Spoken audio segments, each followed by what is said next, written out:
नमस्कार, आप देख रहे हैं टाइम्स ऑफ उत्तरांचल। मैं मनवीन कौर स्वागत करती हूं आपका आज के इस बुलेटिन में। शुरुआत करेंगे मुख्य सुर्खियों के साथ।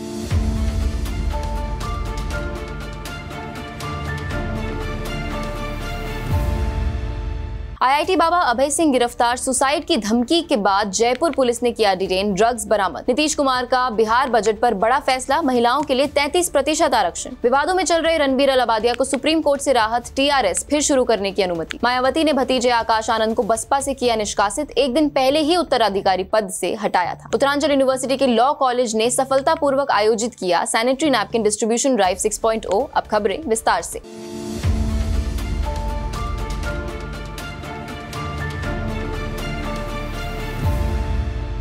महाकुंभ के प्रसिद्ध आईआईटी बाबा अभय सिंह को सोमवार को जयपुर पुलिस ने हिरासत में ले लिया।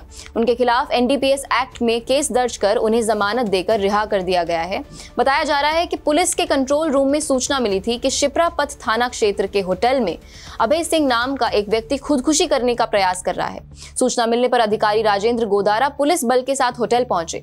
अभय सिंह के पास पुलिस को एक गांजे की पुड़िया भी मिली। गांजा बरामद करने के बाद पुलिस ने उनके खिलाफ केस दर्ज कर लिया है। नीतीश सरकार ने बिहार का आगामी बजट पेश कर दिया है। इस बजट में सरकार ने महिलाओं पर खास ध्यान दिया है। इसके मुताबिक बिहार के बड़े शहरों में महिलाओं के लिए विशेष बसें चलाई जाएंगी, जिनमें सभी महिला स्टाफ होंगी। शहरों में महिलाओं के लिए ट्रेनिंग सेंटर, महिला हाट, पिंक टॉयलेट जैसी सुविधाओं का उल्लेख किया गया है। साथ ही महिला कांस्टेबल के लिए पुलिस स्टेशन के पास आवास की सुविधा भी दी जाएगी। पेश किए गए बजट में किसानों की समस्याओं को ध्यान में रखते हुए सब्सिडी जैसी सुविधाओं का प्रावधान भी किया गया है। सोशल मीडिया पर हाल ही में विवादों में आए रणबीर अलाबादिया को सुप्रीम कोर्ट से राहत मिली है। सोमवार को न्यायालय ने उन्हें उनका शो द रणबीर शो या कहें टीआरएस फिर से शुरू करने की अनुमति दे दी है।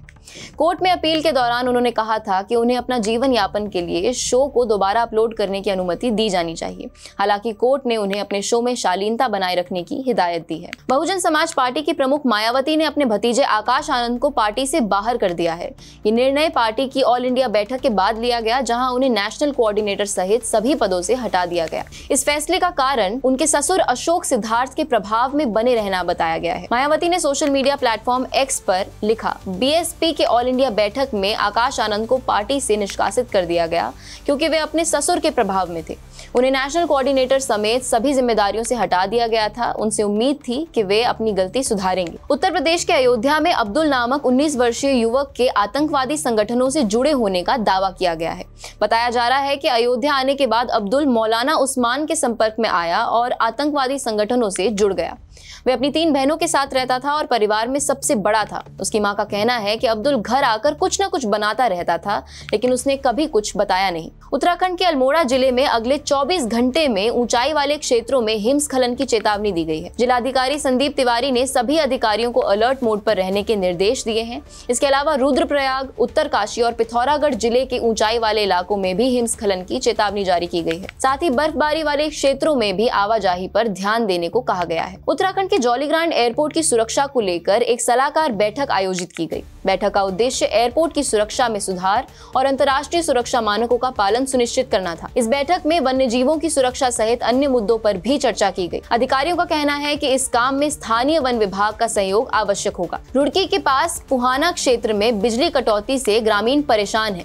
ग्रामीणों का कहना है कि बिना सूचना के पिछले 2 दिनों से लगातार बिजली कटौती की जा रही है। निवासियों ने बताया कि शुक्रवार से लगातार बिजली बाधित हो रही है और अब रमजान शुरू होने के कारण ये समस्या और बढ़ सकती है। बताया गया कि क्षेत्र में कई स्थानों पर बिजली लाइनों की मरम्मत का कार्य भी चल रहा है, जिसके कारण आपूर्ति बाधित हो रही है।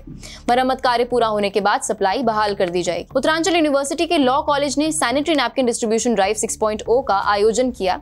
इस कार्यक्रम का उद्देश्य महिलाओं के मासिक धर्म, स्वास्थ्य और स्वच्छता को बढ़ावा देना था। इस दौरान जरूरतमंद महिलाओं को सैनिटरी नैपकिन वितरित किए गए।